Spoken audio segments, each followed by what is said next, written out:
बिस्मिल्लाहिर्रहमानिर्रहीम। अस्सलाम वालेकुम स्टूडेंट। चैप्टर नंबर 6 ग्रेविटेशन जो है उसका सेक्शन ए जो एमसीक्यूज बेस है, ये सारा मैंने बोर्ड पर लिखा हुआ है। इसको समझते भी हैं, फिर इसका जो ऑप्शन है उसके ऊपर हम निशान भी लगाते हैं। सेक्शन ए एमसीक्यूज है। इसमें पहला जो लिखा हुआ है, the motion of a falling ball towards earth is done to the, एक ऑब्जेक्ट या बॉल जब ग्राउंड की तरफ आता है तो ग्राउंड की तरफ आते हुए उसके ऊपर कौन सी चीज एक्ट करती है जिसकी वजह से वो ग्राउंड की तरफ आता है। तो उसमें हमारे पास स्टूडेंट 4 ऑप्शन दिए हुए हैं। ए ऑप्शन में है वेटलेसनेस, दूसरा हमारे पास है ग्रेविटेशनल फोर्स, तीसरा हमारे पास है acceleration due to the gravity, और डी हमारे पास है ए एंड बी, यानी कि A and B, both A and B, D part के अंदर। तो अब ये देखना है कि ऑब्जेक्ट जो ग्राउंड की तरफ आ रहा है, आते हुए रीजन क्या है, किस वजह से आ रहा है।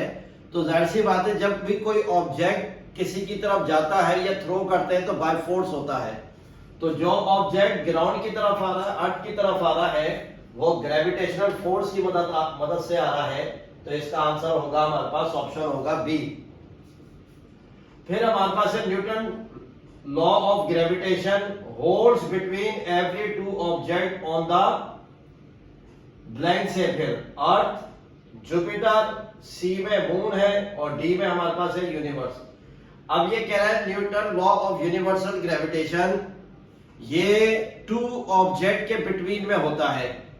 अब वो टू ऑब्जेक्ट यूनिवर्स में कहीं भी हो सकते हैं, या वो टू ऑब्जेक्ट अर्थ पर है होंगे, या वो टू ऑब्जेक्ट जुपिटर पर होंगे, या वो टू ऑब्जेक्ट मून पर होंगे, या वो टू ऑब्जेक्ट यूनिवर्स में होंगे। यूनिवर्स की बात कर रहा है। तो ये जब भी Newton law of universal gravitation की बात करेंगे तो उसमें टू ऑब्जेक्ट की बात होगी, और टू ऑब्जेक्ट यूनिवर्स में कहीं भी रखे हुए हों तो हमारे पास सेकंड का ऑप्शन डी आ जाएगा हमारे पास। फिर थर्ड है numerical value of G is, G gravitational constant, इसकी वैल्यू हमारे पास 4 ऑप्शन है। 6.67 multiply by 10 power -11 newton metre square पर kilogram square.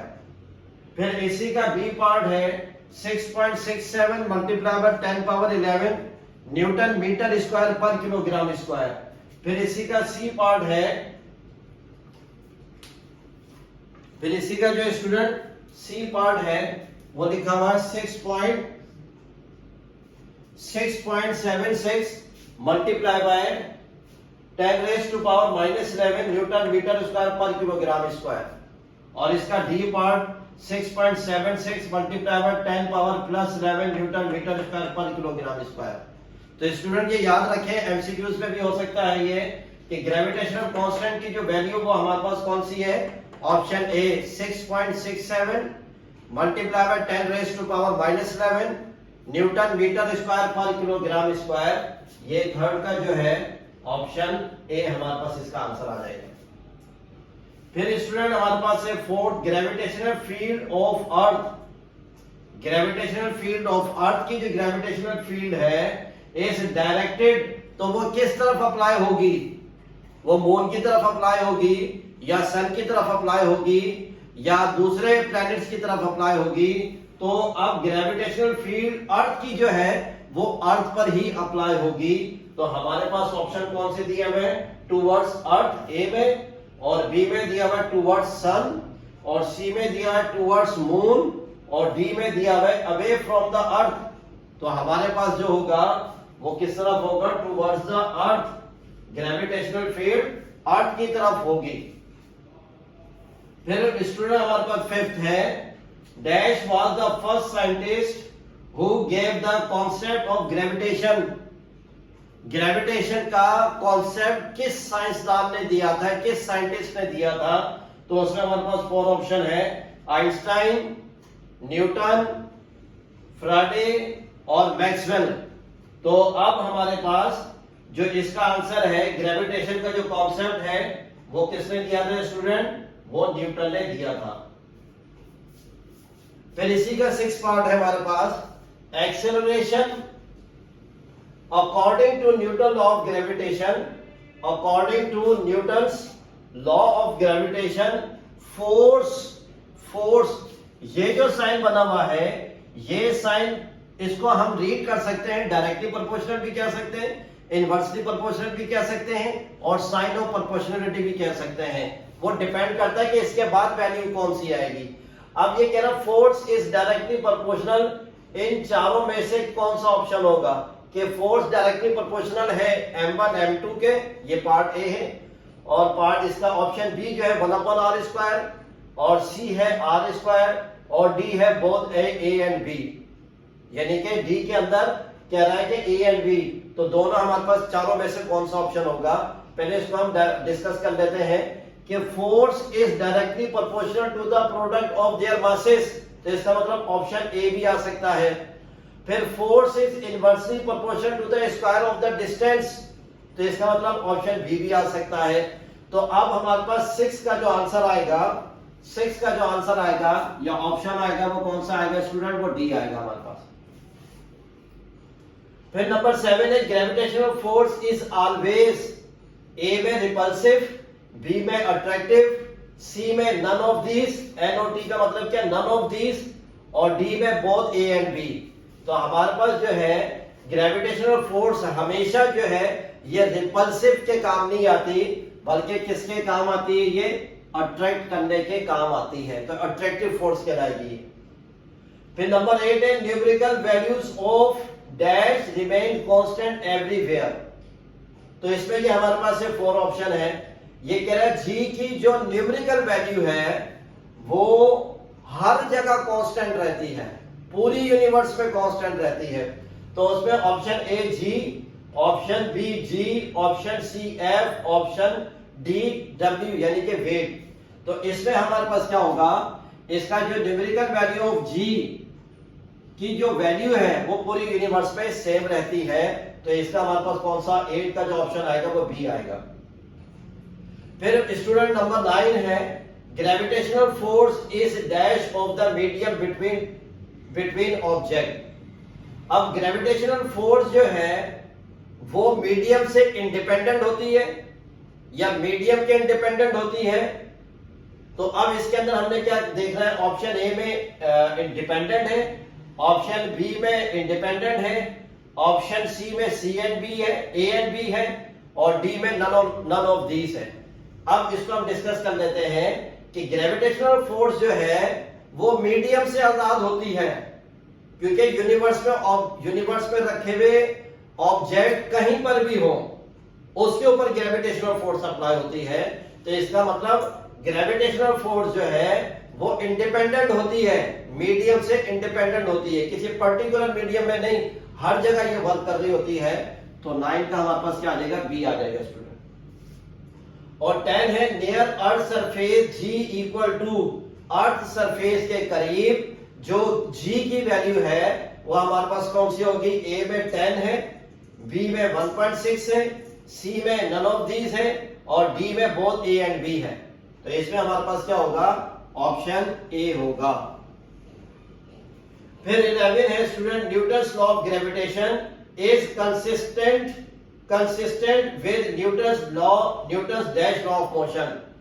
Newton law of gravitation जो है ये किसके नियरेस्ट है, इसका जो कॉन्सेप्ट है वो किससे मिलता है, किस टॉपिक से मिलता है, या न्यूटन के कौन से लॉ से मिलता है।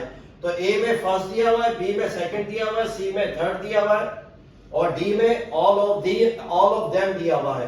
तो इसका क्या होगा हमारे पास, Newton third law of motion. तो 11 में हमारे पास कौन सा आ जाएगा स्टूडेंट, वो सी आ जाएगा। फिर हमारे पास 12 है spring balance is used to measure. Spring balance जो है उसको हम किस पर्पस में यूज करते हैं, मेजर करने के लिए किस चीज को मेजर करते हैं, स्प्रिंग बैलेंस को यूज करते हैं हम।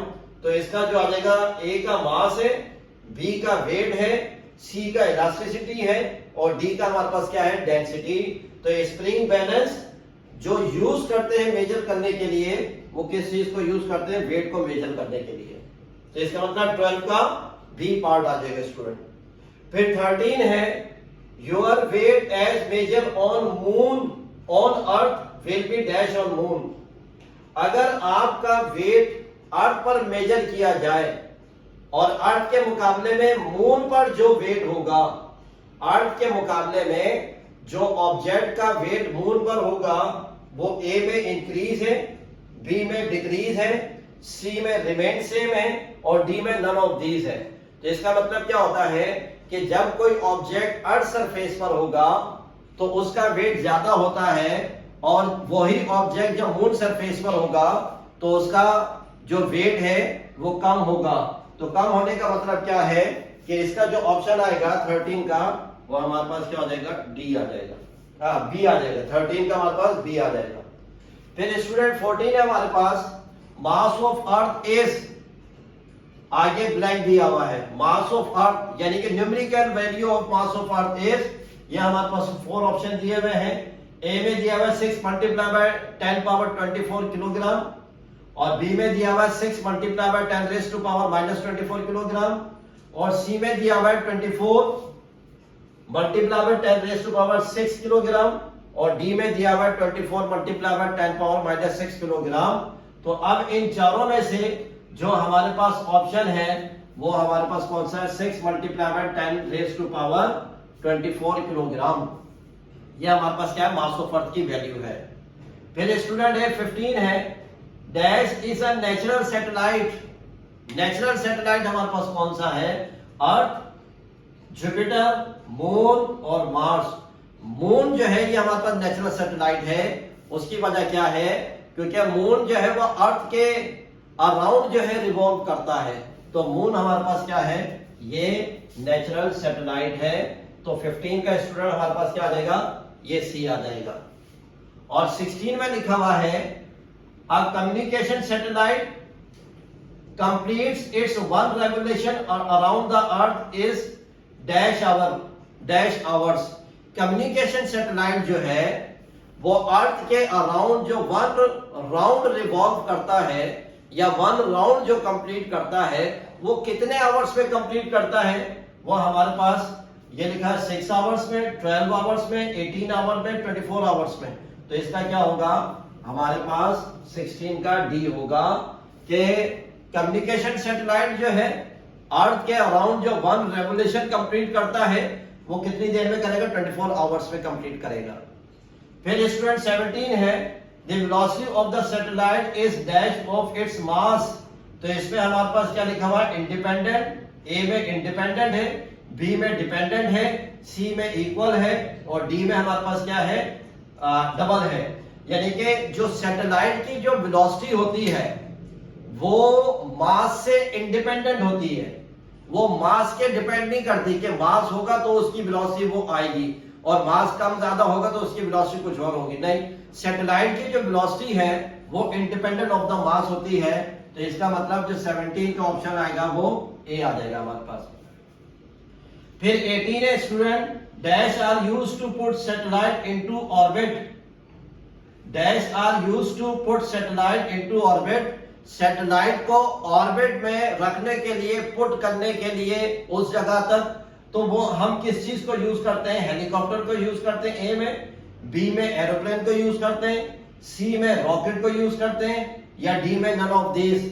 तो इसका मतलब क्या हो गया कि सैटेलाइट को जब उसके ऑर्बिट में पहुंचाया जाता है तो हम किस चीज की मदद से पहुंचाते हैं, वो रॉकेट की मदद से पहुंचाते हैं। फिर स्टूडेंट ये लास्ट एमसीक्यूज है, the critical velocity VC equal to, ये सी फॉर क्रिटिकल, V से वेलोसिटी। तो ये हमारे पास ये 4 ऑप्शन दिए हुए, A g/r है और B g/r है और C स्क्वायर रूट g/r है और D स्क्वायर रूट g/r है। तो इसका जो हमारे पास जो ऑप्शन है ये हमारे पास C है। तो स्टूडेंट ये पूरा एमसीक्यूज हो गया, ये बड़ी मेहनत से तैयार किया गया है जो है। इसको सब्सक्राइब भी करें चैनल को और बेल आइकन को प्रेस भी करें। अस्सलाम वालेकुम।